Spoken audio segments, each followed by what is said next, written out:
try again now. I've got someone in the other room who's just playing around with it. Oh, yeah. Yeah, it's back on. It's back on. Oh, good. Yeah. No. Don't press I haven't that got button. any. Is it working? No. Mine is. Where are you clicking? Just keep Over talking, there. just say 1, 2, 1, 1, 2. 2, 1, 2. Alright, mine's Back back. on? We good? We can just send it to you. Oh, yeah, I've got audio line. You got it? Yeah, yeah.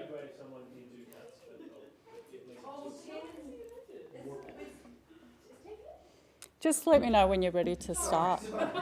Yeah. Are you guys all ready? We're all good. Are you ready? All right. Thanks for joining us. So my name is Orca Dunstan. I'm an acting commander in North West Metro Region. You will be aware of 2 incidents that occurred overnight in the Melbourne CBD, but I'll be talking to you today about 3 incidents. The third one you won't be aware of at this stage. So the first one I'll address is a fire that occurred in a synagogue in Melbourne East. What we know at this stage is that an unknown male attended the synagogue at Albert Street last night at approximately 8:05 p.m. The offender has poured an unknown flammable liquid on the front door of the building and set it alight before fleeing. 20 people were inside the synagogue at the time. Those 20 people were able to self-evacuate through the rear of the building, and it's incredibly lucky that no one was injured. Today, that investigation has been taken by the Security Investigation Unit, who is part of our Counter-Terrorism Command. The Security Investigation Unit investigates matters of communal violence. I'd like to make it very clear that we do recognise that these crimes are disgusting and abhorrent, but at this stage we are not declaring this a terrorist incident.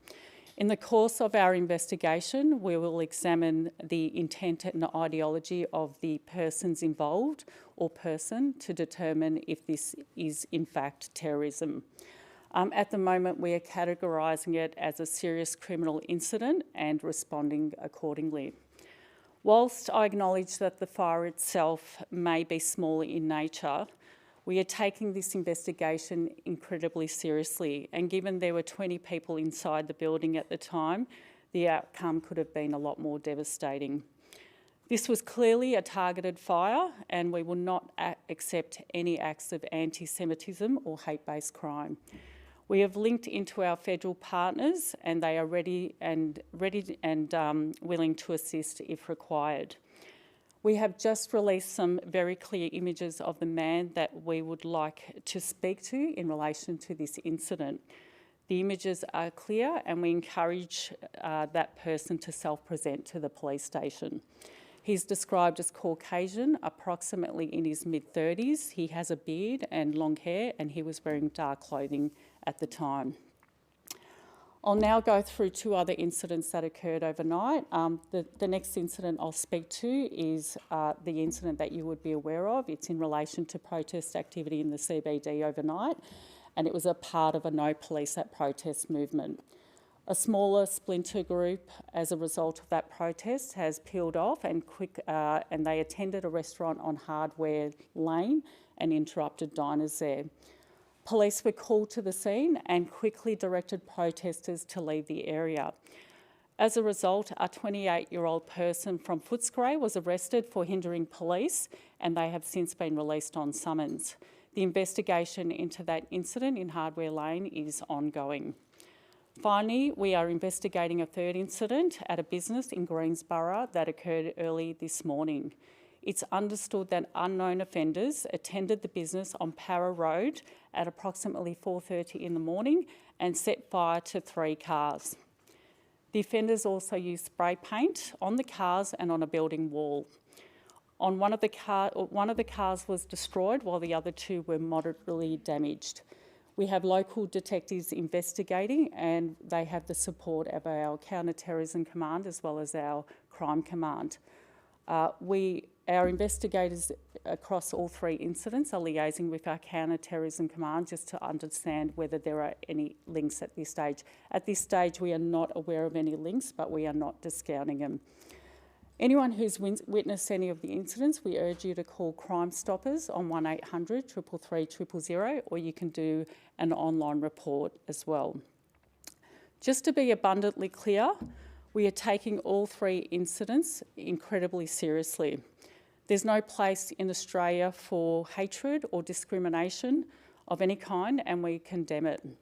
We understand incidents of anti-Semitism can leave communities feeling targeted, threatened and vulnerable. Today, police are providing support to the Jewish community. We have also increased our patrols around the synagogue and southeast areas as well. I'm open to questions now. Spray painting on those cars, was any words sprayed? Can you tell us what it said? At this stage, we're unable to provide that information.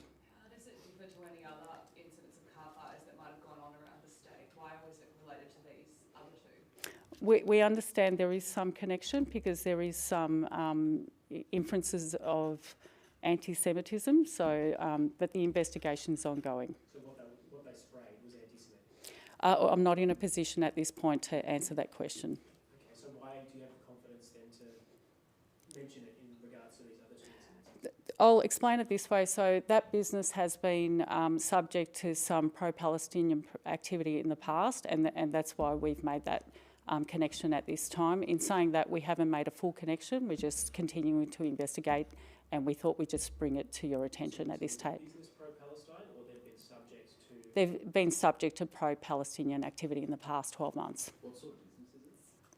I'm not at a point to say that at this stage. What road it was on? Para Road in Greensborough. Do you know if the offender during the arson incident knew if there were people inside the synagogue at the time he set the fire? We're not clear at this stage, but that's something that we're clearly investigating. Do you understand that the Jewish community may not exactly like the fact that you have decided not to class it as a terror attack? It's really difficult. We really have to understand the ideology and the intent of the individuals. So Can we. you explain where that line is? Because you've mentioned it's targeted. We know that it's a place of Jewish worship. Mhm. When the Adass synagogue had a fire lit at it, it was quickly labelled as a terrorist attack, a likely terrorist attack. Why the difference here? We just want to be careful in terms of how we label these things. So again, we want to make sure that once we speak to the individuals involved, that we are clear in terms of their ideology and their intent before we class it as a terrorist incident. You understand that the people at that synagogue would say that their intent and their ideology was probably pretty clear? It's really difficult. You know, you've got a person that comes to the front door, they've set fire to the premises. Unless we know their intent, we're really not in a position to class it as a terrorist incident at this stage. At the original protest, why were there only a handful of officers deployed to monitor that original protest before the splintered group broke off? I'm not really clear on your question, but we did have police attend the protest. They were. We don't normally release those numbers, but we did have significant resources deployed based on the intelligence that we received about that protest beforehand. And when the splinter group took off from that protest, the other police remained with the broader, larger group of protesters. There would have been an assumption that group was just dispersing from the protest. So were officers told not to follow them through the city? We continue to monitor groups through, any available CCTV, but that group in particular we monitored to some point, but then we weren't able to monitor them because of lack of CCTV. But it was a smaller group, so there was an assumption made that they were leaving the protest. Not a reluctance to antagonise them? Antagonise the group? Follow the splinter No, group? if we thought they had a particular intent, of course we would then maintain a presence with that group. So inferences of anti-Semitism is what links the three incidents, but you haven't found any formal connections between them yet. Are you planning to look at any possible connection to the earlier synagogue fire in Ripponlea in December last year as part of your investigation into at least the arson incident? Look, we always investigate each of these individual items, but we also talk with our partners to see if there are any linkages. At this stage, there's nothing to suggest there are linkages, but it's something we're not discounting. We've actually been told that officers were aware that this splinter group was going directly to this restaurant, wanted to warn diners and wanted backup, and were told by command that they weren't to approach and they weren't to do anything. I don't know where you got that information from, but I can assure you that we weren't clear that they were going to that restaurant, and if we were, then we would have responded accordingly. What kind I believe at this stage there was tables turned over and there was a window damaged as well as a result. There were reports chairs were thrown, did that happen? I think there was external dining facilities and that's where I think the chairs might have been thrown around. It's quite unfortunate if you're just going about your business on Friday night, isn't it? Well, it's unfortunate for the diners there and also for the business owners and even the local business owners too. So we recognise that, and obviously the police will continue to investigate. We took details of a number of people there, but at that stage we didn't have enough information to enact any arrests. Have you seen CCTV from the Albert Street attempted arson? That's an ongoing investigation, so I believe the detectives have sourced that information and the images, and I believe that's where we got the image of the male that we've just released today. Are you only looking for one person in relation to that incident? At this stage, we believe it's just one person involved, but we're not discounting there might be more. So we're just canvassing further CCTV to see what we can identify. And just going back to the restaurant incident, you only arrested one person there because you didn't have enough to charge anyone else, is that? Yeah, correct. So we arrested the one person for hindering police, but when the police attended, we weren't clear on the involvement of any of the individuals. So there'll be follow-up investigation. We'll source any CCTV that's available and there'll be further investigation as a result. Was the initial protest or rally on Swanston Street with about 70 people, was that relatively peaceful before they moved to Harvey Lane? I believe it was. There was some agitation, but predominantly it was peaceful. Do you know the number of protesters? Is it 70? I've heard 200 or... We believe it's approximately 70 protesters. Have there been any concerns reported to police before from staff or owners of that restaurant? No, not that I'm aware of. Are you afraid that these three attacks are going to further strengthen the divide that we're already seeing in Melbourne and specific communities? I suppose our part to play is to ensure that we hold people to account. So we absolutely don't condone the behaviours of anyone that is involved in hate-based crimes. We'll continue to provide the support to Jewish communities and other communities who are impacted as well. I understand even with the local restaurants nearby who might not have any connection are still impacted. So it's speaking to the broader community and providing that support where we can. There's a Free Palestine rally in the city tomorrow. Are you putting extra police resources in towards that? So with every protest, we review our intelligence, and as a result of what occurred today, we are obviously reviewing our response tomorrow and making sure that it's appropriate. Can I be clear that police had no idea that they were going to go to the restaurant? As I understand it, we had an indication of certain activities that were occurring at that night, but there was no concern about that restaurant at the time. Are there any fears that because these three attacks have happened within such a small period of time, it may incite other people to carry out violent attacks? Are you afraid there might be an escalation of violence? Look, we're always afraid of any sort of violent behaviours, so, but it's our responsibility to go out there and make sure we provide those proactive patrols, reach out to the community. Majority of the community are, good citizens. The behaviour of these individuals, they're small groups and it's disgusting, and that's why we'll do everything in our best efforts to try and hold these people to account. What sort of charges would the bloke at Albert Street face? I'm not clear at this stage. We just have to wait and find out what that investigation entails. Are you confident those proactive measures you're taking are working? We can only do our best. So, we'll do our best to reach out to the communities. If we identify people that we need to, provide additional support for, we'll do that. And it's like anything, incidents occur. We can only do our best to try and proactively support those people. If there's opportunities for prevention, we'll do that too. Can you talk us through the potential security patrols at the synagogue and at the restaurant over the coming days, if that's a thing? Yeah, so we've got our local police providing proactive patrols. We also reach into any other available police resources that we can to come out and do patrols as well.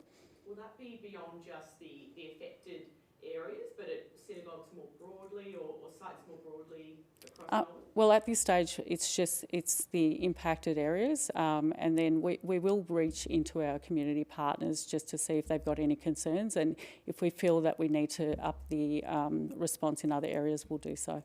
How crucial is the, I guess, keeping an eye on their social media activities, the source of a lot of their planning, I guess? Is that something you guys monitor closely? Look, we always monitor any investigative or intelligence tool that we have, and that includes social media. So it's something we always do, we continue to do, and we'll respond if there's anything that we identify.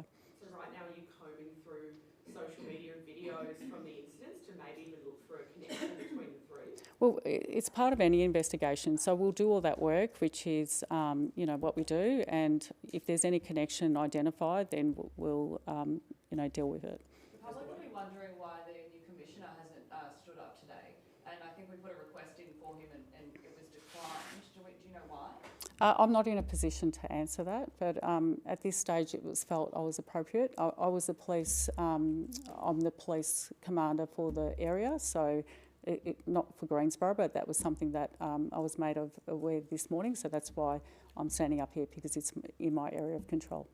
I was just going to say, in terms of how the way you handle these things publicly has changed, when the Adus synagogue was firebombed, no images of the perpetrators were released right away. Today we've got an image of this individual right away. Is there a difference here? What's the No, reason behind every investigation has different considerations, so it's generally a strategic consideration when we do any of these things. In this scenario, we felt it was appropriate to release the image, so that's why we're doing it. And you're not calling it terrorism, so how should we officially label this? Is it just a hate crime? Are you investigating it's- three hate crimes? We'll say it's a serious criminal investigation at this stage. Are you able just to give us a very quick update on the Ripponlea synagogue investigation? But like most recently, we were hearing that it involved criminals for hire. Have you narrowed in on who might have hired those people? Yeah, I'm not in a position to provide that update today. How many attacks, I guess, of this nature on places of worship are you guys investigating? I haven't got the numbers off the top of my head, so I'm not in a position to answer that. Just with the Greensborough attack, is there a reason that you're not able to give us any detail about why you think that that's also part of, related to the other two? Sorry, but which one, The which incident? Greensborough Power Road business. Yeah. There doesn't seem to be a lot of detail that you can tell us about why was an anti-Semitic attack. Is there a reason why you can't give more detail? No, the only reason we've mentioned it today, as I mentioned before, there has been some pro-Palestinian activity associated with that business location in the past, so that's why we raised it today. Okay. Yep. Is it a hospitality business? I'm not in a position to answer that at this Is there a point in reason you time. can't tell us that? The reason why we're not we don't is just in respect to the business owners and to the victims as well. So we don't normally provide that information. So not even the type of business that it was a. No, it's just a commercial premises, a commercial business. So that's all I'm able to tell you at this point in time. And are you suggesting crimes have been committed there before, or that it's got links that because being pro-Palestinian doesn't make you a criminal? No, I'm not saying there was crimes. I'm saying there was pro-Palestinian activity. So whether it's in the form of protest or other activity in the past. Yeah. Anything else you'd like to add? Nothing. Thank you. Thanks. Thank you.